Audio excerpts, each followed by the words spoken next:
ورحمة الله وبركاته. أعوذ بالله من الشيطان الرجيم. بسم الله الرحمن الرحيم. الحمد لله رب العالمين والصلاة والسلام على أشرف المرسلين وعلى آله وصحبه أجمعين. أما بعد. اللهم صل على سيدنا محمد وعلى آل سيدنا محمد. صلى الله عليك يا سيدي يا رسول الله. خذ بيدي قلت حيلتي يدركني يا رسول الله. അല്ലാഹു സുബ്ഹാനഹു വ തആല നമ്മുടെ ഒരുമിച്ച് കൂടൽ എല്ലാ അർത്ഥത്തിലും അവന്റെ പൊരുത്തത്തിലായി ഖബൂൽ ചെയ്യുമാറാകട്ടെ. പരിശുദ്ധ റമദാൻ അനുകൂലമായി സാക്ഷി പറയുന്നവരിൽ അല്ലാഹു തആല നാമെയും നമ്മോട് ബന്ധപ്പെട്ടവർ ദുആ കൊണ്ട് കടപ്പെട്ടവരെയെല്ലാം ഉൾപ്പെടുത്തി അനുഗ്രഹിക്കുമാറാകട്ടെ. അവന്റെ റഹ്മത്തും മഗ്ഫിറത്തും അഅ്തഖു മിനന്നാറും ഒക്കെ നൽകി അനുഗ്രഹിക്കുന്ന ഇഷ്ടദാസന്മാരിൽ നാമെയും നമ്മോട് ബന്ധപ്പെട്ടവരെയും ഒക്കെ ഉൾപ്പെടുത്തി അനുഗ്രഹിക്കുമാറാകട്ടെ. ആമീൻ. ഒരു സത്യവിശ്വാസി എന്നുള്ള നിലക്ക് നമ്മെ സംബന്ധിച്ചിടത്തോളം സൽക്കർമ്മങ്ങൾ ധാരാളമായി ചെയ്യുക എന്നുള്ളത് വളരെ പ്രാധാന്യമർഹിക്കുന്ന ഒരു കാര്യമാണ്. നല്ല കാര്യങ്ങൾ ചെയ്യുക, എത്രത്തോളം നല്ല കാര്യങ്ങൾ ചെയ്യാൻ കഴിയുമോ അത്രത്തോളം ആ നല്ല കാര്യങ്ങൾ ജീവിതത്തിൽ പകർത്തുക. എന്നാൽ അതുപോലെ വളരെ അത്യാവശ്യമായ അല്ലെങ്കിൽ പ്രാധാന്യമർഹിക്കുന്ന ഒരു കാര്യമാണ് നല്ലവരോടൊപ്പം കൂട്ടുകൂടുക എന്നുള്ളത്. നമ്മുടെ ജീവിതത്തിൽ നല്ലത് പ്രവർത്തിക്കൽ എത്രത്തോളം പ്രാധാന്യമർഹിക്കുന്നതാണോ, പ്രാധാന്യമുള്ളതാണോ, അതേപോലെ തന്നെ പ്രാധാന്യമുള്ളതാണ് നല്ല ആളുകളോട് സഹവസിക്കുക, നല്ല ആളുകളോട് കൂട്ടുകൂടുക എന്നുള്ളത്. കാരണം ഒന്ന് സ്വയം നന്നാവലാണ്. നമ്മൾ നല്ലത് ചെയ്യുക എന്ന് പറഞ്ഞാൽ നമ്മൾ സ്വയം നന്നാവലാണ്. നല്ലവരോട് കൂട്ടുകൂടുക എന്ന് പറയുന്നത് നമ്മളിലുള്ള നന്മയെ മറ്റുള്ളവർക്ക് പകർന്നു കൊടുക്കുന്നതിനോടൊപ്പം മറ്റുള്ളവരിലുള്ള നന്മയെ നമുക്ക് പകർത്തിയെടുക്കാനുമുള്ള ഒരു അവസരമാണ്. നമുക്കൊക്കെ അറിയാം, വളരെ പരിചിതമായ ഒരു പഴമൊഴിയുണ്ട്. ചന്ദനം ചാരിയാൽ മണക്കുന്നത് ചന്ദനമാണ്, ചാരുന്നത് ചാണകമാണെങ്കിലോ മണക്കുന്നതും അത് തന്നെയാണ്. കാരണം ആരോടാണോ നാം കൂട്ടുകൂടുന്നത്, ആരോടാണോ നാം സഹവസിക്കുന്നത്, അതിന്റെ ആ സൗരഭ്യം, അതിന്റെ ആ സൗന്ദര്യം, അതിന്റെ ആ നന്മകൾ നമ്മളിലേക്ക് പകർന്നു വരുമെന്നുള്ളതാണ്. അതുകൊണ്ട് തന്നെയാണ് ഈ ഒരു ആശയം പരിശുദ്ധ ഖുർആൻ നമ്മോട് ആഹ്വാനം ചെയ്യുന്നുണ്ട്. നിങ്ങൾ നല്ലത് ചെയ്യുക മാത്രമല്ല നല്ല ആളുകളോടൊപ്പം സഹവസിക്കുകയും വേണം എന്ന് പരിശുദ്ധ ഖുർആൻ നമ്മളോട് ആഹ്വാനം ചെയ്യുകയാണ്. യാ അയ്യുഹല്ലദീന ആമനു തഖുല്ലാഹ്, സത്യവിശ്വാസികളെ വിളിച്ചുകൊണ്ട് അല്ലാഹു തആല പറയുന്നു, സത്യവിശ്വാസികളെ ഇത്തഖുല്ലാഹ, നിങ്ങൾ അല്ലാഹുവിനെ സൂക്ഷിക്കണം. അല്ലാഹുവിനെ ഭയന്നുകൊണ്ട് അവൻ അള്ളയാണെന്നുള്ള ബോധ്യത്തോടുകൂടെ നിങ്ങൾ ജീവിക്കണം. വഖൂനൂ മഅ സ്വാദിഖീൻ, നിങ്ങൾ സ്വാദിഖീങ്ങളിൽ പെടണം. നിങ്ങൾ സ്വാദിഖീങ്ങളിൽ പെടണം. എന്താ പറഞ്ഞത്? അള്ളാഹുവിനെ സൂക്ഷിച്ചുകൊണ്ട് സത്യവിശ്വാസികളോട് അല്ലാഹു തആല പറയുന്നത് ഇത്തഖുല്ലാഹ്, തഖ്വയുള്ള ആളുകളായി നിങ്ങൾ ജീവിക്കണമെന്നാണ്. തഖ്വ മാത്രം നമുക്ക് മതിയെങ്കിൽ അവിടെ വെച്ച് അല്ലാഹ് നിർത്തേണ്ടതാണ്. തഖ്വയായാൽ എല്ലാം പൂർണ്ണമായി എന്ന് ധരിക്കുന്ന ആളുകളാണ് നമ്മൾ. എങ്കിൽ അല്ലാഹു തആല പറയുന്നത് തഖ്വയുള്ള ആളുകളായി നിങ്ങൾ ജീവിക്കണം. ഇത്തഖുല്ലാഹ, അല്ലാഹുവിനെ നിങ്ങൾ ഭയപ്പെടണം. പോരാ, അതിൽ അവസാനിപ്പിക്കാൻ പാടില്ല. വഖൂനൂ മഅ സ്വാദിഖീൻ, സ്വാദിഖീങ്ങളുടെ കൂടെ, സത്യസന്ധന്മാരുടെ കൂടെ, നല്ല ആളുകളുടെ കൂടെയായിരിക്കണം നിങ്ങൾ നടക്കേണ്ടത്. നല്ല ആളുകളുടെ കൂടെ നടക്കുക എന്ന് പറഞ്ഞാൽ അവരോടൊപ്പം ഇഴകിച്ചേർന്ന് നടക്കുക എന്നുള്ളതല്ല. അവരിലുള്ള നന്മകളെ, അവരിലുള്ളതായ ഹൈറാത്തുകളെ നമ്മളിലേക്ക് പകർത്തുകയും വേണം. അപ്പൊ നന്മ ചെയ്യുന്നത് പോലെ പ്രാധാന്യം അർഹിക്കുന്നതാണ്. പ്രത്യേകിച്ച് വർത്തമാനകാല സാഹചര്യങ്ങളിൽ നമ്മുടെ മുമ്പിലേക്ക് വരുന്ന വാർത്തകളൊക്കെയും നമ്മളെ സംബന്ധിച്ചാവട്ടെ, നമ്മുടെ മക്കളെ സംബന്ധിച്ചാവട്ടെ, ഈ ആയത്തിനും ഈ ആശയത്തിനും വലിയ പ്രസക്തിയുണ്ട്, ഇല്ലേ? നമ്മുടെ മക്കളൊക്കെ വഴിതെറ്റി പോകുമ്പോ അവർക്ക് നല്ലൊരു കൂട്ട് വഴി കാണിക്കുന്ന, നേർവഴിയിലേക്ക് നയിക്കുന്ന, തെറ്റുകളിലേക്ക് കൊണ്ടുപോകാത്ത നല്ലൊരു സൗഹൃദത്തിന്റെ കുറവാണ്. ഏറ്റവും കൂടുതൽ ആളുകൾ തെറ്റിലേക്കും മക്കൾ തെറ്റിലേക്കൊക്കെ പോകുന്നത് സൗഹൃദ വലയങ്ങളിലൂടെയാണ്. അപ്പൊ അല്ലാഹു സുബ്ഹാനഹു വ തആല പരിശുദ്ധ ഖുർആനിലൂടെ പറയുന്ന ഈ ആശയത്തിന് എന്തുകൊണ്ടും ഇന്ന് പ്രസക്തിയുണ്ടെങ്കിൽ, ഒരു വിശ്വാസി എന്നുള്ള നിലക്ക് അവന്റെ ജീവിതത്തിലെ എല്ലാ മേഖലയിലും ഈ ആയത്തിന് വലിയ പ്രസക്തിയുണ്ട് എന്നുള്ളതാണ്. ഈ ആയത്തിറങ്ങാൻ ഒരു പശ്ചാത്തലം ഉണ്ടായിട്ടുണ്ട്. സത്യവിശ്വാസികളെ നിങ്ങൾ അല്ലാഹുവിനെ സൂക്ഷിക്കണമെന്നും സ്വാദിഖീങ്ങളോടൊപ്പം നിങ്ങൾ ചേരണമെന്നും ഈ ആയത്തിറങ്ങുന്നതിന് ഒരു പശ്ചാത്തലമുണ്ട്. ഹിജ്റ 9-ാം വർഷം റജബ് മാസത്തിലാണ് തബൂക്ക് യുദ്ധം നടക്കുന്നത്. ഹിജ്റ 9-ാം വർഷം റജബ് മാസത്തിൽ തബൂക്ക് യുദ്ധം നടക്കുന്നു. മദീനയിൽ നിന്നും 650 കിലോമീറ്ററോളം സഞ്ചരിക്കണം തബൂക്ക് എന്ന് പറയുന്ന സ്ഥലത്തേക്ക്. ഈ റജബ് മാസം അന്നത്തെ സാഹചര്യം എന്ന് പറയുന്നത് കഠിനമായ ചൂടുള്ള സമയമാണ്. ഒരുപാട് ജലക്ഷാമം നേരിടുന്ന സമയം, രൂക്ഷമായ ജലക്ഷാമം നേരിടുന്ന സമയം. ചൂടിന്റെ കാഠിന്യതകൾ ഏറെ. വിദേശങ്ങളിൽ ജോലി ചെയ്യുന്ന ആളുകൾക്കറിയാം, ചൂട് ഏറ്റവും കൂടുതൽ മൂർധന്യാവസ്ഥയിൽ എത്തുന്നത് അവിടെയുള്ള ഖനിയായ ഈത്തപ്പഴത്തെ പഴുപ്പിക്കാൻ വേണ്ടിയാണ്. അപ്പൊ ഒരുപാട് തോട്ടങ്ങളിൽ ഈത്തപ്പഴങ്ങൾ പഴുത്തു നിന്ന് വിളവെടുക്കാൻ പാകമായി നിൽക്കുന്ന സമയം. അങ്ങനത്തെ ഒരു സാഹചര്യത്തിലാണ് അള്ളാഹുവും അള്ളാഹുവിന്റെ റസൂലും തബൂക്ക് യുദ്ധത്തിന് പോകാൻ വേണ്ടി കൊണ്ട് സഹാബികളോട് കൽപ്പന വരുന്നത്, സഹാബികളോട് പറയുന്നത്, നിങ്ങൾ തബൂക്കിന് വേണ്ടി തയ്യാറാകണം. അത് കേട്ട മാത്രയിൽ ഒരുപാട് സഹാബികൾ ഒന്നും ചിന്തിച്ചില്ല. അള്ളാഹ് പറഞ്ഞതല്ലേ, റസൂലുള്ളാഹി തങ്ങൾ പറഞ്ഞതല്ലേ, എങ്കിൽ അതിന് തയ്യാറാകാം എന്ന് പറഞ്ഞുകൊണ്ട് ഒരുപാട് സഹാബികൾ അതിന് തയ്യാറായി. എന്നാൽ സഹാബികളിൽ ചില ആളുകൾ അവർ ധരിച്ചു, പെട്ടെന്ന് അങ്ങോട്ട് പോകണ്ടല്ലോ, സാവധാനം അവരോടൊപ്പം പോയി ജോയിൻ ചെയ്താൽ പോലെ, നമുക്ക് ആ സമയത്തിൽ നമ്മുടെ വിളവെടുക്കാൻ പാകമായിട്ടുള്ള ഈത്തപ്പഴങ്ങളൊക്കെ ഒന്ന് വിളവെടുത്തിട്ട് നമുക്ക് എന്ത് ചെയ്യാം, അവരോടൊപ്പം വന്ന് പോയി ജോയിൻ ചെയ്ത് തബൂക്ക് യുദ്ധത്തിൽ പങ്കാളികളാകാം എന്ന് കരുതി. ഒരിക്കലും തന്നെ അല്ലാഹുവിനോടോ റസൂലിനോടോ അവരെതിര് പ്രവർത്തിച്ചിട്ടില്ല.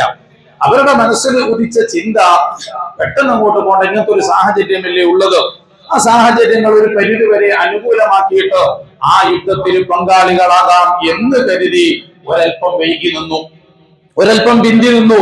നബിതങ്ങളോടൊപ്പമോ സഹാബികളോടൊപ്പമോ അവര് പോകാൻ തയ്യാറായില്ല. പക്ഷെ അവരുടെ ആ പിന്തി നിൽക്കൽ അവരുടെ മുമ്പിലുണ്ടായ സാഹചര്യങ്ങളിൽ പെട്ട് അവർക്ക് തബൂക്ക് യുദ്ധത്തിൽ പങ്കെടുക്കാൻ സാധിച്ചില്ല. അവർക്ക് തബൂക്ക് യുദ്ധത്തിൽ അവിടെ പങ്കാളികളാകാൻ സാധിച്ചില്ല. ആ ഒരു സമയത്തിലാണ് അല്ലാഹു സുബ്ഹാനഹു വ തആല പറയുന്നത്, യാ അയ്യുഹല്ലദീന ആമനൂ മാ ലക്കും ഇദാ ഖീല ലക്കും ഇൻഫിറൂ ഫീ സബീലില്ലാഹി സാഖൽതും ഇലൽ അർദ്. അല്ലാഹു സുബ്ഹാനഹു വ തആല പറയുന്നുണ്ട്, യാ അയ്യുഹല്ലദീന ആമനൂ, ഓ സത്യവിശ്വാസികളെ, മാലക്കും നിങ്ങൾക്ക് എന്ത് പറ്റിപ്പോയി? സഹാബത്തിനോട് ചോദിക്കുകയാണ്, നിങ്ങൾക്ക് എന്താണ് സംഭവിച്ചത്? ഇദാ ഖീല ലക്കും ഇൻഫിറൂ ഫീ സബീലില്ലാഹി, അല്ലാഹുവിന്റെ മാർഗത്തിലൂടെ ഇറങ്ങിത്തിരിക്കണമെന്ന് നിങ്ങളോട് പറയപ്പെട്ടപ്പോ, അതേ ഫീ സബീലില്ലാഹി സാഖൽതും ഇലൽ അർളി, നിങ്ങൾ ഭൂമിയിൽ പറ്റിപ്പിടിച്ചിരിക്കുകയാണോ? ഈ ഭൂമിയിലുള്ളതായ താൽക്കാലിക സുഖങ്ങൾ ആഗ്രഹിച്ചുകൊണ്ട് നിങ്ങൾ നിൽക്കുകയാണോ? നിങ്ങളുടെ മുമ്പിലിരിക്കുന്ന ഈത്തപ്പഴം പോലെയുള്ള ദുന്യവീപരമായ കാര്യങ്ങൾക്ക് വേണ്ടി ആഖിറത്തെ നിങ്ങൾ മാറ്റിവെക്കുകയാണോ?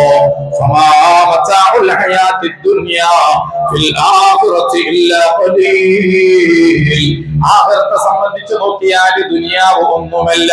ഇത് നിങ്ങളെ ചതിയിൽപ്പെടുത്തുന്നതായ, നിങ്ങൾ വഞ്ചനയിൽപ്പെടുത്തുന്നതായ ഒരു താൽക്കാലിക സുഖം മാത്രമാണ്. അല്ലാഹുവിന്റെ മാർഗത്തിൽ ഇറങ്ങിത്തിരിക്കാൻ പറഞ്ഞപ്പോ, അല്ലാഹുവിന്റെ മാർഗത്തിൽ യുദ്ധത്തിന് വേണ്ടി തയ്യാറാകാൻ പറഞ്ഞപ്പോ, നിങ്ങൾ അതിൽ നിന്ന് വിട്ടുനിന്നുകൊണ്ട് ദുനിയാവിന്റെ സുഖാഡംബരങ്ങളിൽ, അല്ലെങ്കിൽ ദുനിയാവിന്റെ നേട്ടത്തിനു വേണ്ടി അള്ളാഹുവിന്റെയും റസൂലിന്റെയും വാക്കുകളെ നിങ്ങൾ ധിക്കരിക്കുകയാണോ? സത്യത്തിൽ അവര് ധിക്കരിച്ചതല്ല, പോകാം എന്ന് പറഞ്ഞതാണ്. പക്ഷെ അവർക്ക് അതിന് പോകാൻ പറ്റിയില്ല. അതിൽ അവർ സ്വഹാബികൾ ഒരിക്കലും തന്നെ അള്ളാഹുവിനും റസൂലിനെതിരെ പ്രവർത്തിക്കുന്നവരുമല്ല. അവർ ഉറപ്പിച്ചതാണ് പോകണം, പക്ഷെ ഒരൽപ്പം കഴിഞ്ഞു പോകാം. ആ ഒരു പിന്തലിൽ അവർക്ക് നഷ്ടമായത് ആ യുദ്ധത്തിൽ പങ്കെടുക്കുക എന്ന് പറയുന്ന വലിയ പുണ്യമായ കാര്യമാണ്. അല്ലാഹു സുബ്ഹാനഹു വ തആല ചോദിച്ചതും അത് തന്നെയാണ്, നിങ്ങൾക്ക് എന്താ സംഭവിക്കുന്നത്? അള്ളയും അള്ളാഹുവിന്റെ റസൂലും ആഹ്വാനം ചെയ്യുമ്പോ അതെല്ലാം മാറ്റിവെച്ചുകൊണ്ട് നിങ്ങളുടെ മുമ്പിലേക്ക് തെളിഞ്ഞു വരുന്ന താൽക്കാലിക ദുനിയാവിന് വേണ്ടി ആഖിറത്തെ പകരം കൊടുക്കാൻ നിങ്ങൾക്ക് എന്താണ് സംഭവിച്ചത് എന്ന് ആ സ്വഹാബത്തിനെ നോക്കിക്കൊണ്ട് പരിശുദ്ധ ഖുർആനിൽ അല്ലാഹു പറഞ്ഞിട്ടുണ്ടെങ്കിൽ അതേ ചോദ്യങ്ങൾ ഇന്ന് നേരിടുന്നത് ഞാനും നിങ്ങളുമാണ്. ഇതേ ഒരു അവസ്ഥയാണോ, ആ സ്വഹാബികൾക്കുണ്ടായ അവസ്ഥയാണോ ഇന്ന് എനിക്കും നിങ്ങൾക്കും നേരിടാനുള്ളത്? കൃത്യമായ ഒരു മറുപടി കണ്ടെത്തിക്കോളണം നാം ഓരോരുത്തരും. നമ്മുടെ മുമ്പിൽ പരിശുദ്ധ റമദാനിൽ നോമ്പെടുക്കാനും ജമാഅത്തിന് പങ്കെടുക്കാനും തറാവീഹ് നമസ്കരിക്കാനും ഇഫ്താറിൽ പങ്കെടുക്കാനും പരിശുദ്ധ ഖുർആൻ ഓതാനും അതുപോലെ ഇത്തികാഫിരിക്കാനും ഒക്കെ ഒരുപാട് തടസ്സങ്ങളുണ്ട്. ആ തടസ്സങ്ങളിൽ ഒന്നൊരു പക്ഷേ കാലാവസ്ഥയാണെങ്കിൽ മറ്റൊന്ന് ദുനിയാവാണ്, കച്ചവടമാണ്, ജോലികളാണ്, അല്ലെങ്കിൽ മറ്റുള്ളതായ ദുനിയാപരമായ കാര്യങ്ങളാണ്. അപ്പൊ ഈ കാര്യങ്ങൾക്ക് വേണ്ടി താൽക്കാലികം ഇപ്പോഴും 1ഉം 2ഉം തറാവീഹ് പങ്കെടുത്തിട്ട് ഇനിയൊന്ന് 17 ആവട്ടെ അല്ലെങ്കിൽ 27 ആവട്ടെ അന്നൊന്ന് പോയി ജോയിൻ ചെയ്ത് ഈ ഒരു മാസത്തിനുള്ളത് ഒരു ഒറ്റക്കൊരു ദിവസം സമ്പാദിക്കാം എന്ന് കരുതി ഇരിക്കുന്നവർ ഇപ്പോഴും നമ്മുടെ കൂട്ടത്തിലുണ്ട്. അല്ലെങ്കിൽ 10 ദിവസം ഞാൻ പോയില്ലേ, ഇനി അവസാനത്തെ 5ഓ 10ഓ ദിവസം പങ്കെടുക്കാം എന്ന് പറഞ്ഞ് മാറി നിൽക്കുന്നവരുണ്ട്. എങ്കിൽ അന്ന് ആ സഹാബത്തിനോട് ചോദിച്ച ചോദ്യങ്ങൾക്ക് നമുക്ക് ഇന്ന് ആ ചോദ്യം നേരിടേണ്ടത് ഞാനും നിങ്ങളുമാണ്. കൃത്യമായിട്ട് നമ്മൾ മറുപടി പറയണം, അതിന് കൃത്യമായിട്ട് നമ്മൾ ഉത്തരം കണ്ടെത്തണം. അവിടെയും അല്ലാഹു സുബ്ഹാനഹു വ തആല പറയുന്നത് വകൂനു മഅസ്വാദിഖീൻ. ആ സ്വഹാബത്തിനോട് പറഞ്ഞതും അതാണ്, നിങ്ങൾ ദുനിയാവ് നോക്കണ്ട, നിങ്ങൾ സ്വാദിഖീങ്ങൾ എന്താണോ ചെയ്യുന്നത് അവരോടൊപ്പം കൂട്. മഹാന്മാർ എന്താണ് ചെയ്തത്? അവരെല്ലാം ഒഴിവാക്കി. കാരണം ദുനിയാവ് ഇപ്പോഴും നമുക്കതാ ബാങ്കിന്റെ വിളിയാളങ്ങൾ ശ്രവണപഥത്തിൽ പതിക്കുമ്പോഴും നമ്മുടെ മുമ്പിൽ തടസ്സമായി നിൽക്കുന്നത് താൽക്കാലികമായി വരുന്നതായ കച്ചവടമാണ്. ആ കച്ചവടത്തിൽ ഇപ്പൊ ഞാൻ പോയാൽ അതേ വല്ല കസ്റ്റമറും വന്നാല് എടുത്തു കൊടുക്കാൻ സാധിക്കില്ല. അതുകൊണ്ട് കുറച്ചങ്ങോട്ട് കഴിയട്ടെ, അത് കഴിയുമ്പോഴേക്ക് അടുത്താണ് വരുന്നു, ഒരൽപ്പം കഴിയട്ടെ.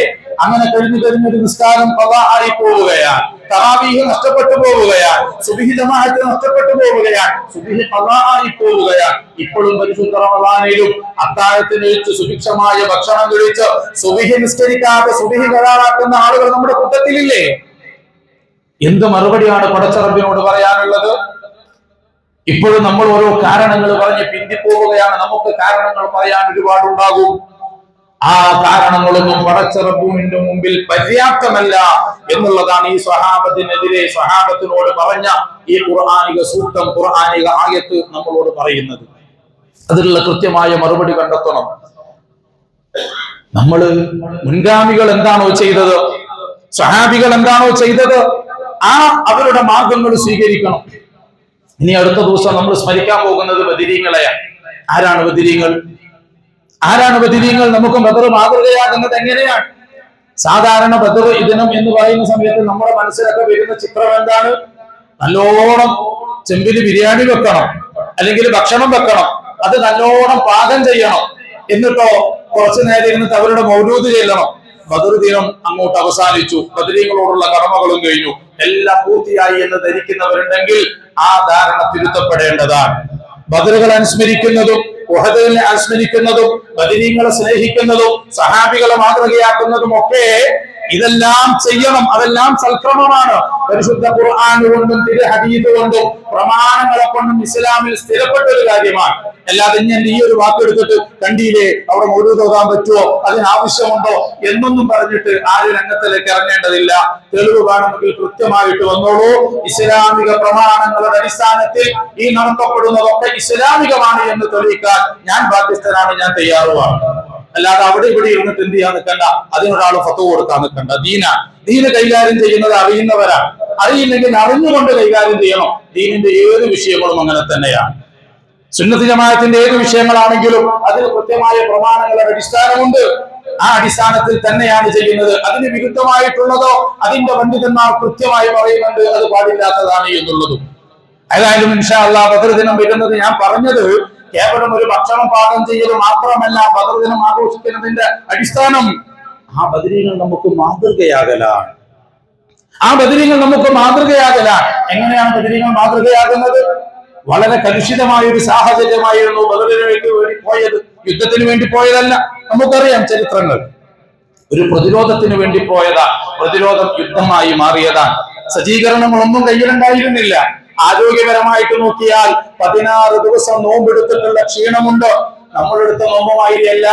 അത്താഴത്തിന് അതേ ഇടത്താഴത്തിന് നമ്മൾ ആഗ്രഹിക്കുന്ന ഭക്ഷണങ്ങൾ തീന്മേശയിൽ വരുന്നു, നല്ലോണം കഴിച്ച് അതിനുശേഷം നല്ലോണം പാനീയങ്ങൾ കുടിച്ച് അവസാനം നോമ്പ് തുറക്കുന്ന സമയത്ത് അതിലും സുഭിക്ഷമായ ഭക്ഷണങ്ങൾ വെറുതെ നമ്മുടെ മുമ്പിലേക്ക് വന്നു, അത് നല്ലോണം കഴിച്ചു. വീട്ടിൽ പോയി വറക്കത്തിന് വേണ്ടി വീട്ടിന്റെ വറക്കത്തെടുക്കാൻ വേണ്ടി അതും കഴിച്ച് ക്ഷീണത്തോടെ തറാവീഹിന് വരാതെ കെടുന്നുറങ്ങുന്ന എന്നെയും നിങ്ങളെയും പോലെയുള്ള ആളുകളല്ലായിരുന്നു നിങ്ങൾ. അവരവിടെ ചെയ്തത് അതേ കാരക്ക ചീളുകളെ കൊണ്ടും വെള്ളങ്ങളെ കൊണ്ടും നോമ്പ് പിടിക്കുക. അത്താഴം കഴിക്കുന്നത് വെള്ളം കൊണ്ടാണ്. അതുകൊണ്ടാ പറയുന്നത് അത്താഴം കഴിക്കൽ സുന്നത്ത. ഏറ്റവും ചുരുങ്ങിയത് ഒരു ഗ്ലാസ് വെള്ളമെങ്കിലും കുടിക്കണം. ഏറ്റവും അത്താഴം സുന്നത്ത, അത്താഴം കഴിക്കാതിരിക്കാൻ പറ്റൂല. പക്ഷെ ഏറ്റവും ചുരുങ്ങിയത് എത്ര? ഒരു ഗ്ലാസ് വെള്ളമെങ്കിലും കുടിക്കണം പറയുന്ന. ആ വെള്ളം സ്വഹാബത്ത് കുടിച്ചിട്ടുള്ളൂ. ആ വെള്ളം കുടിച്ചുകൊണ്ട് കഠിനമായ ചൂടി നോമ്പനുഷ്ഠിച്ചുകൊണ്ട് നോമ്പ് തുറക്കുന്ന സമയത്തിലോ അന്ന് കഞ്ഞി ഉണ്ടായിട്ടില്ല, ഒറോട്ടി ഉണ്ടായിട്ടില്ല, പത്തിരി ഉണ്ടായിട്ടില്ല. കാരക്ക ചീളുകളാണ്. ഒരു കാരക്ക മുഴുവനായി സഹാബത്തിന് കഴിക്കാൻ ഉണ്ടായിട്ടില്ല എന്ന് ചരിത്രത്തിന്റെ താളുകളിൽ കാണുന്നുണ്ട്. ഒട്ടകപ്പാല് എടുത്തുകൊണ്ട് എല്ലാവർക്കും വീതിച്ച് അല്പാൽപമായി കൊടുത്ത് ആ ഒട്ടകപ്പാലിലും കാരക്കച്ചീളിലും 16 ദിവസം നോമ്പനുഷ്ഠിച്ച് ആ ഒരു വ്യക്തിയുടെ ആരോഗ്യസ്ഥിതി എത്രയുണ്ട് എന്ന് ഊഹിച്ചാൽ മനസ്സിലാക്കാൻ കഴിയില്ലേ? അങ്ങനത്തെ ഒരു സമൂഹത്തിനോട് 17ാമത്തെ ദിവസം പറയുന്നത് അള്ളാന്റെ ഓർഡർ ഉണ്ട്, ഇറങ്ങിക്കോ. കാരണം യുദ്ധത്തിന് പോയതാണെങ്കിൽ അതിനുള്ള സജ്ജീകരണങ്ങൾ വേണം, ആയുധങ്ങൾ വേണം, വാഹനങ്ങൾ വേണം. ഒന്നുമില്ല. മദീനയിൽ നിന്ന് 200ഓളം കിലോമീറ്റർ പുറത്താ ബദറുള്ളത്. പോയ ആളുകൾക്ക് അറിയാൻ കഴിയും. മക്കയിൽ നിന്ന് മദീനയിലേക്ക് പോകുമ്പോ ആ വടികളിൽ നിന്ന് വീണ്ടും 100ഓളം കിലോമീറ്റർ ഉള്ളോട്ട് സഞ്ചരിക്കണം ബദറിലേക്ക് പോകാൻ. അവിടെ നിന്ന് മദീനയിലേക്ക് വീണ്ടും 180ഓളം കിലോമീറ്ററുകൾ വീണ്ടും ഉണ്ട്. അപ്പൊ അത്രയും ദൈർഘ്യമുള്ളവർ യാത്ര ചെയ്ത് ക്ഷീണിച്ചവർ അവരോടാ പറയുന്നത് ബദറിലേക്കൊന്ന് ഇറങ്ങി തയ്യാറായിക്കോ. ഒരെതിരും ഒരാളും പറഞ്ഞില്ലല്ലോ. ഒരെതിരും ഒരാളും പറഞ്ഞില്ലല്ലോ. ഇപ്പൊ അങ്ങനെ പെട്ടെന്ന് അങ്ങനെ പറഞ്ഞാൽ എന്താ? കുറച്ച് ക്ഷീണാണ് നബിയെ, പ്രയാസാണ് നബിയെ. നബി എന്ത് കണ്ടിട്ടായി പറയുന്ന? കയ്യിൽ യുദ്ധല്ലേ? യുദ്ധം എന്ന് പറഞ്ഞാൽ ആയുധം വേണ്ടേ? എന്താ പറയുന്നത്? ഞങ്ങളുടെ കയ്യിൽ എന്താ ഉള്ളത് എന്ന് അറിയില്ലേ? ഒരാളും ഒരു എതിരും പറഞ്ഞിട്ടില്ല. അതുകൊണ്ട് തന്നെയല്ലേ ജിബ്രീൽ അലൈഹിസ്സലാത്തു വസ്സലാം വന്നിട്ട് ചോദിച്ചത് നബി തങ്ങളോട്, അതേ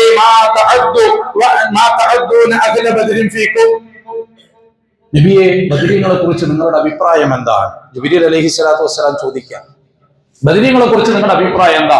നബി തങ്ങൾ ഒറ്റയടിക്ക് മറുപടി പറഞ്ഞു, മിൻ അഫ്ളലിൽ മുസ്ലിമീൻ, മുസ്ലിമീങ്ങളിൽ ഏറ്റവും ശ്രേഷ്ഠമായവർ ബദരീങ്ങളാണ്.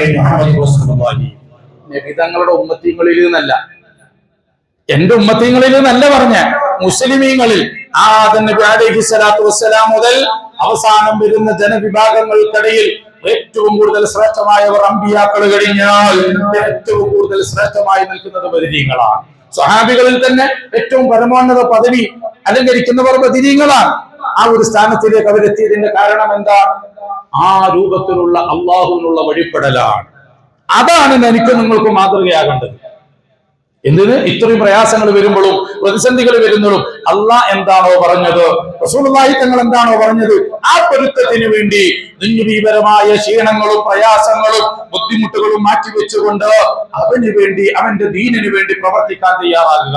അതാണ് ബദർ അനുസ്മരിക്കലോടുകൂടെ നമ്മൾ ലക്ഷ്യം വെക്കുന്നത്. അവിടെ ബദരീങ്ങളുടെ മൗലൂദ് ഓതുന്നുണ്ട്. ആ മൗലൂദ് ഓതുന്നത് ഒരിക്കലും ബദരീങ്ങളോട് തേടുകയാണ്, അള്ളാഹ്ക്ക് പകരമായിട്ട് ബദരീങ്ങളെ പ്രതിഷ്ഠിക്കുകയാണ് എന്നാലും തെറ്റിദ്ധരിക്കുകയോ അല്ലെങ്കിൽ ഏതെങ്കിലും വിവരദോഷികളുടെ വർത്തമാനങ്ങളോ അല്ലെങ്കിൽ പ്രസംഗങ്ങളോ കേട്ടുകൊണ്ട് അങ്ങനെ ബദർ മൗലൂദ് ഓതുന്ന ആളുകളെ ഒറ്റയ്ക്ക് മുശ്രിക്കീങ്ങളാക്കി അല്ലെങ്കിൽ അള്ളാഹുവിന് പകരമായിക്കൊണ്ട് ബദരീങ്ങളെ പ്രതിഷ്ഠിച്ചു എന്ന് പറഞ്ഞുകൊണ്ടാരും ഫത്വ പറഞ്ഞ് പുറത്തേക്ക് വരാതിരിക്കേണ്ടതില്ല. ഒരു സുന്നിയും അല്ലെങ്കിൽ ഒരു വിശ്വാസിയും ബദരീങ്ങളെ വിളിക്കുന്ന ഒരാളും തന്നെ ആ ബദരീങ്ങൾ അള്ളയാണ് എന്ന് കരുതുന്നതേ ഇല്ല. പിന്നെ ഏതെങ്കിലും വിവരദോഷികൾ എവിടെയെങ്കിലും നിന്നിട്ട് വിളിക്കുക, കണ്ടില്ലേ അള്ളാന്റെ ഒപ്പം ബദരീങ്ങളെ വിളിച്ചു, അതുകൊണ്ട് അള്ളാഹ് പങ്കുചേരാക്കി. അതുകൊണ്ട് ചെറുക്കാൻ എനിക്ക് അവരോട് വളരെ വിനയ പുരസ്കാരം പറയാനുള്ളത്, ഇസ്ലാമിന്റെ അടിസ്ഥാന പ്രമാണങ്ങളൊന്നും പഠിക്കാൻ നിങ്ങൾ തയ്യാറാവണം. ഈമാൻ കാര്യം 5ആണെന്നും ഇസ്ലാം കാര്യം 5ആണെന്നും ഈമാൻ കാര്യം 6ആണെന്നും നിസ്കാരത്തിന്റെ ഫർള് 14ആണ് എന്നും പഠിച്ചതുകൊണ്ട് ദീനിന്റെ എല്ലാ വിഷയത്തിലും ഫത്വ പറയാമെന്നുള്ള മൂഢത്തരം മാറ്റി ഇസ്ലാമിന്റെ പരിശുദ്ധ ഖുർആനും അതിന്റെ തഫ്സീറുകളും അതുപോലെ ഹദീസുകളും അതിന്റെ വ്യാഖ്യാനങ്ങളും ഇജ്മാഅുകളും ഖിയാസുകളും ഇസ്ലാമിന്റെ അടിസ്ഥാന പ്രമാണങ്ങൾ 4. ഇസ്ലാമിന്റെ ഒരു വിഷയം സ്ഥിരപ്പെടണമെങ്കിലും എതിർക്കണമെങ്കിലും അടിസ്ഥാന പ്രമാണങ്ങൾ നാലാ. അതിനെക്കുറിച്ചെങ്കിലും ചെറിയൊരു ബോധമുണ്ടായിട്ട് മതി ഇസ്ലാമിന്റെ ഇതുപോലെയുള്ള വിഷയങ്ങളെ കുറിച്ച് സംസാരിക്കാനും വാക്കുകൾ പുറപ്പെടുവിക്കാനും. ഇനിയിപ്പോ ഓരോരുത്തർ രംഗപ്രവേശനം നടത്തുക. ബദരീങ്ങളെ അള്ളാഹ്ക്കെതിരെ അള്ളാഹിനോടൊപ്പം ബദരീങ്ങളെ വിളിച്ച്, അള്ളാഹിനോടൊപ്പം നബിതങ്ങളെ വിളിച്ച്, അള്ളാഹിനോടൊപ്പം മൊഹീദ്ദീൻ ശൈഖിനെ വിളിച്ച്, അതിനെക്കുറിച്ച് കൃത്യമായിട്ട് നമ്മുടെ സുബഹിയുടെ ശേഷമുള്ള ക്ലാസ്സിൽ ഞാൻ വിശദീകരിച്ചിട്ടുണ്ട്. ഏത് വിളിയാണ് തെറ്റാകുന്നത്, ഏത് വിളിയാണ് അനുവദനീയമാകുന്നത്. ജീവിച്ചിരിക്കുന്ന നമ്മൾ ഓരോരുത്തർ വിളിക്കുന്നില്ലേ? എനിക്കൊന്ന് സഹായിക്കണം എന്ന് ഒരു ഗ്ലാസ് വെള്ളം എടുക്കുന്നത് ഞാൻ ഒരാളോട് പറയുന്നത് അവൻ അള്ളയാണെന്ന് കരുതിയിട്ടാണോ? ബദരീങ്ങളെ വിളിക്കുന്നതും ഉഹദീങ്ങളെ വിളിക്കുന്നതും നബിതങ്ങളെ വിളിക്കുന്നതും ഒരിക്കലും തന്നെ ദൈവത്വം കൽപ്പിച്ചിട്ടോ അല്ലെങ്കിൽ ദൈവാവതാരമാണെന്ന് കരുതിയിട്ടോ സ്വന്തമായിട്ട് ഉപകാരമോ ഉപദ്രവം ചെയ്യാനോ കഴിയുമെന്നുള്ള ഒരു വിശ്വാസത്തിലും ഒരാളും ഒരാളെയും വിളിക്കുന്നില്ല. അല്ലാഹുവിനെ അല്ലാതെ ഖാലിഖല്ലയാ, റാസിഖല്ലയാ, സൃഷ്ടാവല്ലയാ, പരിപാലിച്ചു പോറ്റുന്നവനല്ലയാ, ഇലാഹ് അല്ലയാ. അത് മനസ്സിൽ ഉറപ്പിച്ചു നിർത്തിയിട്ട് തന്നെയാണ് അവന്റെ ഇഷ്ടദാസന്മാരെ വിളിക്കുന്നതും സമീപിക്കുന്നതും ഒക്കെ ചെയ്യുന്നത്.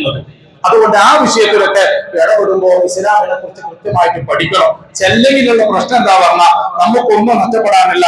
ചില വാക്കുകൾ ഇസ്ലാമിന്റെ മെമ്പർഷിപ്പ് നിങ്ങളിൽ കട്ടാക്കി കളയും. അത് ഞാൻ പറഞ്ഞതല്ല, മുഹമ്മദ് റസൂലുള്ളാഹി വലിയ കാര്യത്തിൽ ഇരുന്നിട്ട് വല്ലാതെ വീമ്പളക്കിയിട്ട് കുങ്കികണ കാണിക്കും. എന്താ പറഞ്ഞാൽ ഇസ്ലാമിന്റെ മെമ്പർഷിപ്പ് നമ്മൾ അറിയാതെ തന്നെ അത് കട്ടായി പോയിട്ടുണ്ടാവും. ചില വാക്കുകൾ മുർത്തത്തായി പോകും. സൂക്ഷിച്ച് കൈകാര്യം ചെയ്യണം. അപ്പൊ ഞാൻ വീണ്ടും ആവർത്തിക്കുന്നു, ഇസ്ലാമിനെ കുറിച്ച് നിയമം പറയൽ ഈമാൻ കാര്യം ഇസ്ലാം കാര്യം പഠിച്ചിട്ടല്ല. അതിനെ കുറിച്ച് ഒരുപാട് പഠിക്കാൻ നിങ്ങൾ തയ്യാറാണോ? പഠിപ്പിക്കാൻ ഞാനും തയ്യാറാണ്. ക്ലാസ് ഉണ്ട് ഇൻഷാ അല്ലാഹ്. എല്ലാ വിഷയങ്ങളും നമ്മളിപ്പോ സുബഹിന് ശേഷമുള്ള ക്ലാസ്സുകളിൽ തൗഹീദാ ചർച്ച ചെയ്തുകൊണ്ടിരിക്കുന്നത്, അല്ലാഹ് ആരാണെന്നാ ചർച്ച ചെയ്തുകൊണ്ടിരിക്കുന്നത്. അപ്പൊ അതുപോലെയുള്ള വിഷയങ്ങളൊക്കെ വരുമ്പോ ആ രൂപത്തിൽ തന്നെ ഇടപെടേണ്ടതാണ്. ഏതോ ആകട്ടെ ബദരീങ്ങൾ, ആ ബദരീങ്ങൾ നമുക്ക് മാതൃകയാകുന്നത് സാഹചര്യങ്ങളുടെ പ്രതികൂല സാഹചര്യങ്ങളിലും പടച്ച റബ്ബിന്റെ പൊരുത്തം തേടിക്കൊണ്ട് പ്രവർത്തിക്കണം എന്നുള്ളത് കൊണ്ടാണെങ്കിൽ ഇന്ന് നമ്മളും ആ ഒരു പ്രതികൂല സാഹചര്യം നമുക്ക് പറയാൻ ഒരുപാട് കാര്യമുണ്ട്. തറാവീഹ് നഷ്ടപ്പെടുത്താനും ജമാഅത്തിന് വരാതിരിക്കാനും ഖുർആൻ ഓതാതിരിക്കാനും ഇഅ്തികാഫ് ഇരിക്കാതിരിക്കാനൊക്കെ നമുക്ക് പറയാൻ ഒരുപാട് കാരണമുണ്ട്. ആ കാരണങ്ങളൊന്നും പര്യാപ്തമല്ല എന്നുള്ളതാണ് തബൂക്ക് യുദ്ധത്തിൽ പങ്കെടുക്കാത്ത സഹാബികളോടുകൂടെ അല്ലാഹു തആല ലോകത്തോട് വിളിച്ചു പറയുന്നത്. അല്ലെങ്കിൽ ഞാൻ ചോദിക്കട്ടെ, നമ്മൾ ഇപ്പോൾ വന്നിരിക്കുന്നില്ലേ? എന്തിനു വേണ്ടിയാ ഈ വന്നിരിക്കുന്നത്? എന്തിനാ? കുറെ പ്രയാസമുണ്ട്. ചിലപ്പോൾ കുറച്ച് തണുപ്പാണ്, പുറത്തത്തെ അപേക്ഷിച്ചുകൊണ്ട് ഉള്ളിൽ കുറച്ച് നല്ലോണം തണുത്തിട്ടുണ്ട്. അല്ലാഹു തആല സഹകരിച്ചവർക്കൊക്കെ അർഹമായ പ്രതിഫലം നൽകട്ടെ. തണുപ്പ് കൊള്ളാനാണോ? എന്താ ഉണ്ടാത്ത? തണുപ്പ് കൊള്ളാനാണോ? അല്ല. ആണോ? കഠിനമായ ചൂടിലും ഭക്ഷണപാനീയങ്ങൾ ഒഴിവാക്കി നമ്മൾ എന്ത് ചെയ്യുന്നുണ്ട്? നോമ്പെടുക്കുന്നില്ലേ? എന്തിനു വേണ്ടിയാ? അള്ളാന്റെ പൊരുത്തം കിട്ടാനാണ്, സ്വർഗം കിട്ടാനാണ്. ഏത് സ്വർഗം? ഒരൊറ്റ സ്വർഗേ ഉള്ളൂ. സ്വർഗത്തിൽ ഒരുപാട് പാത്തുകളുണ്ട്. സ്വർഗം ഒരൊറ്റെന്നുള്ളൂ. ഏത് സ്വർഗാൻ? സ്വഹാബത്ത് പോയ സ്വർഗാൻ, ഈ ബദരീങ്ങൾ പോയ സ്വർഗാൻ. മാത്രമല്ല അംർ ഇബ്നു ജമൂഹ് എന്ന് പറയുന്ന ഒരു സ്വഹാബിയും കാലിൽ മുടന്തുള്ള സ്വഹാബിയാണ്. ആ കാലിൽ മുടന്തുള്ള സ്വഹാബി ബദറിലേക്ക് പോകാൻ വേണ്ടി ആളുകളെ സെലക്ട് ചെയ്യുമ്പോൾ ആ സ്വഹാബിയും കൂടി രംഗത്തേക്ക് വന്നു. ആ സ്വഹാബി രംഗത്തേക്ക് വന്നപ്പോ ആ സ്വഹാബികളുടെ മക്കൾ വന്നിട്ട് പറഞ്ഞു, നബിയെ വാപ്പാനെ കൂട്ടണ്ട, ബദറിലേക്ക് ഉപ്പാനെ കൂട്ടണ്ട, കാരണം വാപ്പക്ക് മുടന്നുണ്ട്. ബദറിൽ വന്നാൽ ഞങ്ങൾക്ക് യുദ്ധം ചെയ്യാൻ സാധിക്കില്ല, വാപ്പയെ ശ്രദ്ധിക്കേണ്ടി വരും. അതുകൊണ്ട് വാപ്പാനൊന്ന് ഒഴിവാക്കി തരണം, വാപ്പക്ക് മുടന്നുള്ളതല്ലേ. അപ്പോ നിബിതങ്ങൾ പറഞ്ഞു, അംർ ജമൂഹിനോട് പറഞ്ഞു, ഞങ്ങൾ താൽക്കാലികം വേണ്ട, മാറി നിൽക്കാൻ പറഞ്ഞു. കാരണം എന്താ? മദീനയിൽ നിന്ന് 200ഓളം കിലോമീറ്റർ സഞ്ചരിക്കണം, നടന്നിട്ടാ പോകേണ്ടത്. ഈ കാര്യം വെച്ച് നടന്നു പോകല് പ്രയാസാണ്. അതുകൊണ്ട് മാറി നിൽക്കാൻ പറഞ്ഞു. വല്ലാത്ത വിഷമായി പോയി. അടുത്തത് ഉഹദ് രണാങ്കണത്തിലേക്ക് പോവുകയാണ്. ഉഹദ് യുദ്ധത്തിന് വേണ്ടി ആളുകളെ സെലക്ട് ചെയ്യുന്നു. അപ്പോഴും അംർ ഇബ്നു ജമൂഹ് റളിയല്ലാഹു അൻഹു അപ്പോഴും വന്നിട്ട് പറഞ്ഞു, നബിയേ എനിക്ക് ഉഹദിൽ അങ്ങ് പങ്കെടുക്കണം. ബദർ ദൂരെയാണെങ്കിൽ ഉഹദ് മദീന പള്ളിയിൽ നിന്ന് നോക്കിയാൽ ഉഹദിന്റെ മഴ കാണാൻ കഴിയില്ല നബിയേ. 2-3 കിലോമീറ്റർ നടന്നാൽ പോലെ എനിക്ക് ഉഹദിൽ പങ്കെടുക്കണം നബിയേ. എനിക്കൊന്ന് ഷഹീദാകണം നബിയേ. ഈ മുടക്ക് വെച്ചുകൊണ്ട് പടച്ചറപ്പിന്റെ സ്വർഗത്തിലേക്ക് എനിക്കൊന്ന് നടന്ന് കയറണം നബിയേ, എനിക്കൊരവസരം തരുമോ എന്ന് ചോദിച്ചപ്പോ അവിടെ നിന്നുകൊണ്ട് ആ അമ്രുവിന്റെ മക്കൾ വന്നിട്ട് പറഞ്ഞു, നബിയെ വാപ്പാനെ കൂട്ടണ്ട. അവിടെ നിന്നുകൊണ്ട് നബി നിങ്ങൾ പറഞ്ഞത്, ആ മക്കളോട് പറഞ്ഞത്, ഉപ്പാനെ അങ്ങ് ഒഴിവാക്കിക്കാണ്, ഉപ്പതിലങ്ങ് പങ്കെടുത്തോട്ടെ, ഉപ്പാനെ നിങ്ങൾ തടഞ്ഞു വെക്കണ്ട, ഉപ്പാനെ നിങ്ങൾ തടഞ്ഞു വെക്കണ്ട, ഒഴിവാക്ക്. ഒരു പക്ഷേ ആ ഉഹദിൽ ഉപ്പ ആഗ്രഹിച്ചതുപോലെ രക്തസാക്ഷിയായേക്കാം. നബിതങ്ങൾ ഒരു പക്ഷേ എന്ന് പറഞ്ഞത് ഉറപ്പാണെന്നാ. അല്ലാഹു റസൂലൊക്കെ ഒരു സാധ്യത പറഞ്ഞാൽ അത് സാധ്യതയല്ല, ഉറപ്പാണെന്നാ. നബിതങ്ങൾ പറയാണ് ഒരു പക്ഷെ എന്ത് ചെയ്യും, ഈ ഉഹദിൽ അദ്ദേഹം രക്തസാക്ഷിയായേക്കാം, അതുകൊണ്ട് തടയേണ്ടതില്ല, ഉഹദിലേക്ക് പോയിക്കോളൂ. ഈ സമ്മതം കിട്ടിയ ഉടനെ അദ്ദേഹം വന്നു, തന്റെ രണ്ട് കൈകളും മേലോട്ട് ഉയർത്തി അദ്ദേഹം ദുആ ചെയ്യുന്നതുമാ സ്വാദി അഹ്മദ് റിപ്പോർട്ട് ചെയ്യുന്നുണ്ട്. അല്ലാഹുമ്മ റസുഖനി ഷഹാദ, അല്ലാഹുവേ എനിക്കൊന്ന് രക്തസാക്ഷിയാകണം, എനിക്കൊന്ന് ആ ഉഹദിന്റെ രണാങ്കളത്തിൽ പെടഞ്ഞു വീഴണം. വലാ തർതനി ഇലാ അഹ്ലി ഖായിബാ, ഇനി എന്റെ വീട്ടിലേക്ക് മടക്കല്ലേ, ഇനി എന്റെ കുടുംബത്തിലേക്ക് എന്നെ മടക്കി പറഞ്ഞേക്കല്ലേ, ഈ ഉഹദിന്റെ രണാങ്കളത്തിൽ വീട് പെടയണം. എന്നിട്ട് ഈ മുടമ്പ് വെച്ച കാതുകൊണ്ട് മുടമ്പോടുകൂടെ സ്വർഗത്തിലേക്ക് എനിക്കൊന്ന് നടന്നു കയറണം, അതിനുള്ള അവസരം എനിക്ക് തരണേ എന്ന് പറഞ്ഞു പടച്ച റബ്ബിനോട് ദുആ ചെയ്തു. ആ ഉഹദിന്റെ രണാങ്കളത്തിൽ അംർ ഇബ്നു ജമൂഹ റളിയല്ലാഹു അൻഹു ഷഹീദായിട്ടുണ്ട്. നബിതങ്ങൾ പറഞ്ഞിട്ടുണ്ട്, സഹാബ ആ മുടമ്പില്ലാത്ത കാലോടെ പൂർണ്ണ ആരോഗ്യവാനോടെ അംർ ഇബ്നു ജമൂഹ റളിയല്ലാഹു അൻഹു സ്വർഗത്തിലേക്ക് പ്രവേശനം നേടിയിട്ടുണ്ടെന്ന് പറഞ്ഞപ്പോ അവര് പോയ സ്വർഗത്തിലാ എനിക്കും നിങ്ങൾക്കും പോകാനുള്ളത് ഇല്ലേ? ഇവരൊക്കെ പോയ സ്വർഗത്തിലല്ല, നമുക്ക് സെപ്പറേറ്റ് സ്വർഗം അങ്ങനെയുള്ള വിശ്വാസാക്കിയിട്ടുണ്ടോ? ഇനി ഞാൻ ചോദിക്കട്ടെ, ഒരൊറ്റ നോമ്പ് ഇതിന് പകരം വെക്കാൻ ഒരൊറ്റ നോമ്പുള്ള ഒരു കൂട്ടത്തിലുണ്ടോ? ഞാനില്ല. ഒരൊറ്റ നോമ്പ് ന്യൂനതകളില്ലാതെ നാവ് ശ്രദ്ധിച്ച്, കണ്ണ് ശ്രദ്ധിച്ച്, അവയവങ്ങളെ ശ്രദ്ധിച്ച്, ഇബാദത്തുകളെ ശ്രദ്ധിച്ച് പടച്ച റബ്ബിന്റെ പൊരുത്തത്തിനായി 13 ദിവസത്തിൽ ഒരൊറ്റ നോമ്പുണ്ടെന്ന് അവകാശപ്പെടാനുള്ള ആളുകളുടെ കൂട്ടത്തിലുണ്ടോ? മോശത്തരം പറയാതെ, മോശം കാണാതെ, മോശം ചിന്തിക്കാതെ എല്ലാം ക്ലിയർ ആയിട്ട് പറയാനുള്ള ഒരൊറ്റ നോമ്പ് 13 ദിവസത്തിൽ ആരെങ്കിലും ഉണ്ടോ കൂട്ടത്തില്? ഒരു തറാവീഹ് നിസ്കരിച്ചവരുണ്ടോ കൂട്ടത്തില്? നമ്മൾ എങ്ങനെയാ സ്വർഗത്തിലേക്ക് പോകേണ്ടത്? ഏത് സ്വർഗത്തിലേക്കാ പോകേണ്ടത്? എന്താ നമ്മുടെ കയ്യിലുള്ളത്? എന്നിട്ട് ഇപ്പോഴും നമ്മൾ പറയുന്നത് എന്താ പറയട്ടെ, കുറച്ച് തിരക്കിലാണ്. ഇപ്പോഴും നമ്മൾ പറയുന്നത് എന്താ, കുറച്ച് പ്രയാസമാണ്, കുറച്ച് സീസണാണ്, അല്ലെങ്കിൽ കുറച്ച് ക്ഷീണാണ്, പലർക്കും പലതും പറയാനുണ്ട് അല്ലേ? അത് പറഞ്ഞിട്ട് നടക്കേണ്ടതില്ല എന്നുള്ളതാണ്. ഇനിയെങ്കിലും ഉണർന്ന് പ്രവർത്തിക്കണം. അല്ലാഹു തആല നൽകിയ അനുഗ്രഹങ്ങളെ പരീക്ഷണമായിട്ട് നമ്മുടെ പ്രവർത്തനങ്ങളെ കൊണ്ട് മാറ്റാൻ പാടില്ല. പരിശുദ്ധ റമദാനിലേക്ക് നമ്മൾ എത്തിച്ചത് അനുഗ്രഹമായിട്ടാണെങ്കിൽ ആ അനുഗ്രഹത്തെ ഒരു പരീക്ഷണമാക്കി നമ്മൾ മാറ്റാൻ പാടില്ല. വലിയ ഗൗരവമുള്ളതാണ്. പരിശുദ്ധ റമദാൻ പ്രതികൂലമായി സാക്ഷി പറഞ്ഞാലുള്ള വിഷയങ്ങളെ കുറിച്ചൊക്കെ കൃത്യമായിട്ട് ഞാൻ പറഞ്ഞിട്ടുണ്ട് മുമ്പ്. അതുകൊണ്ട് ഇനിയെങ്കിലും ആ പരിശുദ്ധ റമദാനിന്റെ അവശേഷിക്കുന്ന പകുതിയേ ഉള്ളൂ, പകുതി നമ്മൾ തീർന്നുപോയി. എന്തിനും നമുക്ക് തിരുത്താൻ വകുപ്പുണ്ടോ? മാർഗങ്ങളുണ്ടോ? ഒന്നുമില്ല. അതുകൊണ്ട് അവശേഷിക്കുന്ന ദിനങ്ങൾ പൂർണ്ണമായും എല്ലാം മാറ്റിവെച്ചുകൊണ്ട്, ദുനിയാവ് മാറ്റിവെച്ചുകൊണ്ട്, എല്ലാം മാറ്റിവെച്ച് ഇതിന് കൃത്യമായ സമയങ്ങളും സാഹചര്യങ്ങളും നമ്മൾ കണ്ടെത്തണം. ഇതിനുള്ള കൃത്യമായ സമയങ്ങളും സാഹചര്യങ്ങളും നമ്മൾ കണ്ടെത്തണം, അല്ലെങ്കിൽ വലിയ നഷ്ടമാണ്. അതാണ് സ്വഹാബികളോട് പറഞ്ഞ പോലെ അല്ലാഹു സുബ്ഹാനഹു വ തആല നമ്മളോടും ആ പറഞ്ഞത്. അള്ളയും റസൂലും പറഞ്ഞിട്ടും ഇനിയും നിങ്ങൾ ഭൂമിയിൽ പറ്റിപ്പിടിച്ച് നിൽക്കേണ്ടതില്ല. അത് വലിയ ഗൗരവമുള്ള വിഷയമാണ്. ആഖിറത്തേക്കാൾ നിങ്ങൾ ദുനിയാവിന് പ്രാധാന്യം നൽകേണ്ടതില്ല. ഇങ്ങനെയൊക്കെ പ്രാധാന്യം നൽകി അതൊന്നും ഉപയോഗിക്കാൻ കഴിയണ്ടേ? അതൊന്നും ഉൾക്കൊള്ളാൻ കഴിയാനുള്ള അവസരം തരുമെന്ന് നമുക്ക് ഉറപ്പുമില്ല. നമ്മൾ അധ്വാനിച്ചത് കൃത്യമായി നമുക്ക് കിട്ടുമെന്ന് ഉറപ്പുള്ള ഒരൊറ്റ വിഷയമുണ്ടെങ്കിൽ നാം ചെയ്യുന്ന ഇബാദത്തുകൾ മാത്രമാണ്. ഞാൻ നല്ലോണം കുന്നോളം സമ്പാദിച്ചു, അത് ഉപയോഗിക്കുന്നതിന്റെ ഇടയിൽ ഞാനങ്ങ് മരണപ്പെട്ടു പോയാൽ എന്താ കാട്ടുക? എന്റെ മക്കളും കുടുംബക്കാരും മറ്റുള്ളവരും വീതിച്ചെടുക്കുകയാണ്.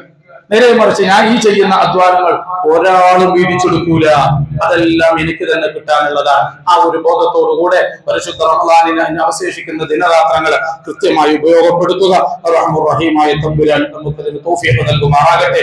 എല്ലാ വിഷയത്തിലും ഉറച്ച നിലപാടുള്ള ആളുകളായിരിക്കുക. ദീനിന് അതിൻ്റെതായിട്ടുള്ള അർഹിച്ച സ്ഥാനം നൽകുക, ദീനിന്റെ നിയമങ്ങൾക്ക് അർഹിതമായ സ്ഥാനങ്ങൾ നൽകുക, മഹാന്മാരെ കൃത്യമായി ബഹുമാനിക്കുക, സ്വാലിഹീങ്ങൾ അതൊക്കെ അല്ലാഹു തആല പരിശുദ്ധ ഖുർആനിലൂടെ പറഞ്ഞതാണ്. അതൊക്കെയും അതുപോലെ തന്നെ പാലിച്ച് നാം ചെയ്യുന്ന ഇബാദത്തുകളും സൽക്രമങ്ങളും കൃത്യമായി നിർവഹിച്ചുകൊണ്ട് മുന്നോട്ട് പോവുക. അർഹമർ റഹീമായ തമ്പുരാൻ നമുക്ക് ഇതിന് തൗഫീഖ് നൽകുമാറാകട്ടെ. അർഹമർ റഹീമായ റബ്ബേ, ഞങ്ങൾ പറഞ്ഞത് കേട്ടത് നമുക്ക് ഒരു സ്വാലിഹായ അമലായി ഞങ്ങളിൽ നിന്ന് നീ കബൂൽ ചെയ്യണേ റഹ്മാൻ. ഒരുപാട് കാലം ദീനി ഖിദ്മത്തിലായി നിന്റെ ത്വാഅത്തിലായി ജീവിച്ചു മരിക്കാനുള്ള തൗഫീഖ് നൽകണം റഹ്മാൻ.